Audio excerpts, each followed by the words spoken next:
What up, what up, world? So, just leaving my thoughts on this whole cancel culture thing, man.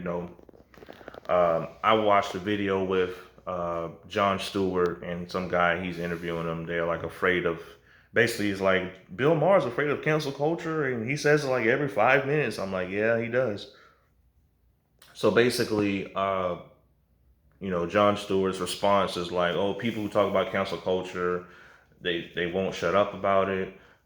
It's not cancel culture. It's called relentlessness. And I'm just like, nah, that ain't the way to put it, bro. I'm gonna tell you what this is as far as the realest answer you're probably gonna get. Both left and right dib and dab in cancel culture. When the right wing don't like somebody, they're gonna use all platforms to make sure it's known.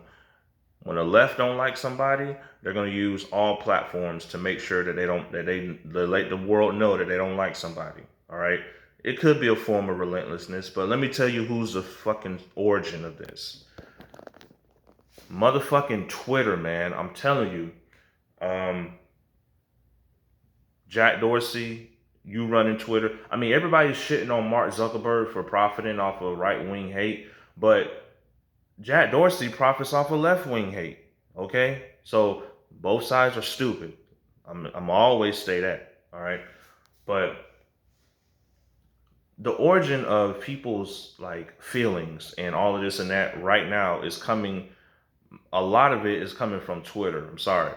When Twitter don't like somebody, the hashtag, the name happens, everything happens, and then on top of that, the people that are retweeting or tweeting these things, they got millions of followers, millions of zombies who's willing to do anything and everything just to make sure that that person sees that they like it, or they got bots that they got attached to their fucking name and it's gonna like and retweet and share anyway. And so it's gonna change up the algorithms and it's gonna be the first thing you see when you fucking put in that person's name.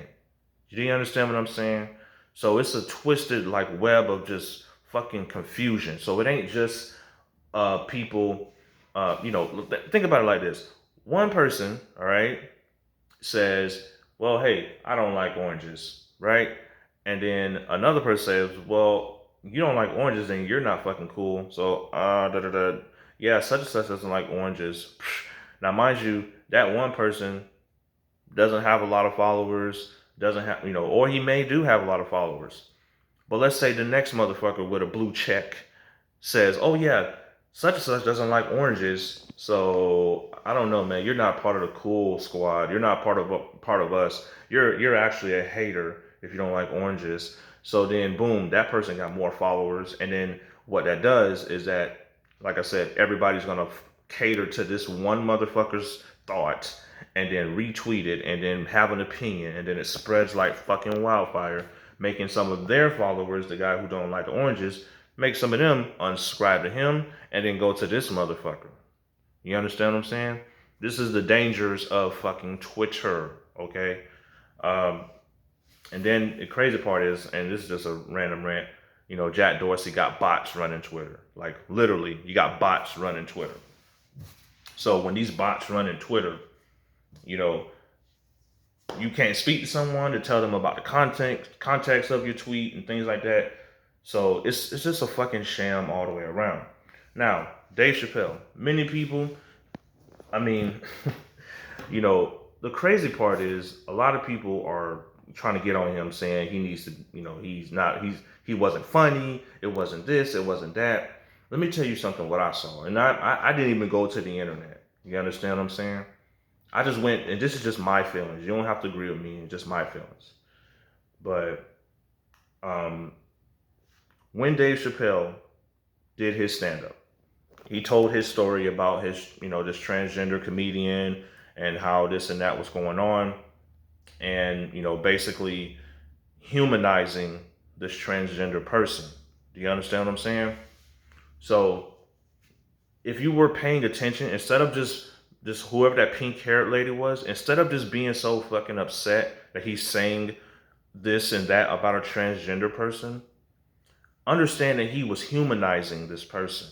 Because see, you live amongst this faux fake ass country called America, okay, where they, put religion first all the time. They put religion first so much that it's on their dollars. And then there's other religions that actually will say, you guys kind of have the same agreements. Well, homosexuality is bad. If you into that, you die, or you're to be stoned, or if you made any modification to your body, you're going to hell immediately. This is why in this country, America, when they hung black slaves, they will cut off their penises because they want to ensure that they go to hell, according to this book. Okay. Now, with that being said,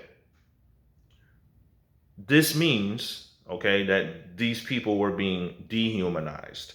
But what Dave Chappelle did for your pleasure, well, it wasn't your pleasure. He's gonna roast you anyway. We live in a country where you're gonna get roasted. This is the same guy that made Clayton Bigsby. This is the same guy that made the Nigger Family. Okay, black guy, and you laughed at it. You're watching Dave Chappelle because of these things. You ain't watching Dave Chappelle because he made Half Baked. You're watching Dave Chappelle because you saw all those racist skits and you were like, "Oh yeah, this guy is funny." Oh, it's my turn now? Fuck. That you can't counsel someone for that. No, but then here's the thing, he humanized you. If you watch the whole thing, he humanized you. Okay? Meanwhile, the other people that's saying, yeah, we're on your side, guess what? They believe in religion. That means that they don't really agree with you. They're just afraid to disagree with you. Those liberals, okay? Those liberals that are afraid to disagree with you, they're doing just that. They're like, they're gonna push you on. They're gonna help motivate you. But behind this is why many people didn't like Hillary, is because you got the loud racists, which is Trump, and you got the quiet snobby racists, which is Hillary. You okay? So you have to understand the difference between the two. All right. But like I said, I'm just a guy in the middle who knows a little something. So I don't know. It is what it is, man. Like I said, cancel culture, just because someone mentions you or talks about how they feel about something, you give them constitutional right to feel that way. If you want to say the N word and do this and that, that's your right. Will you be chastised for it? Yeah. If I say the C word, I got every right to do that, right? But if I say it to someone or this or that, will I get chastised for it? Yes. Okay. But my thing is, most of this cancel culture shit comes from the social media. And then the media pundits, they're like afraid to talk about it. They're afraid to, agree or even laugh because they're afraid they're going to be canceled next. This is what cancel culture, this is the gist of it, you know. And then the other gist is the right wing, right? When someone disagrees with their policies or their, forceful religious things, but they don't want to do nothing about guns, you know, they're like, oh, we're being attacked, and it's like, nah, y'all just ain't listening, bruh. People dying in these streets, and we trying to tell y'all, man, we need at least some type of gun safety or something simple.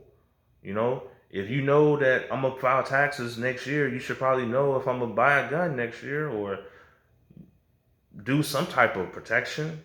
Don't just leave us out here fucked up. That's all everybody is saying. But I don't know, man. Cancel culture, y'all weird as hell because, like I said, it's basically most of these young kids who have they have access to social media. They're afraid they're being attacked, and now it's in their face. Imagine being attacked with no social media. Do you understand? So this is why most of us older folks have a little bit of hard to steal, because we couldn't even see some of that social media shit and just look at it every 2 seconds and get all amped up and get all fucking emotional and broken down. We couldn't see none of that shit. Okay? Now we can see it. Now we see your thoughts. Now we see your emotions. Now we see how sensitive you are. Now we see all of these things happening. You want to make boycotts and shit like that. And you know who I'm talking to. You know, you want to make this show called Dear White People, and try to cater to us. See how you separated us? And now you're feeling like you're attacked. You're not attacked. Nobody's attacking you. If anything, they're teaching, Dave Chappelle taught how to humanize you.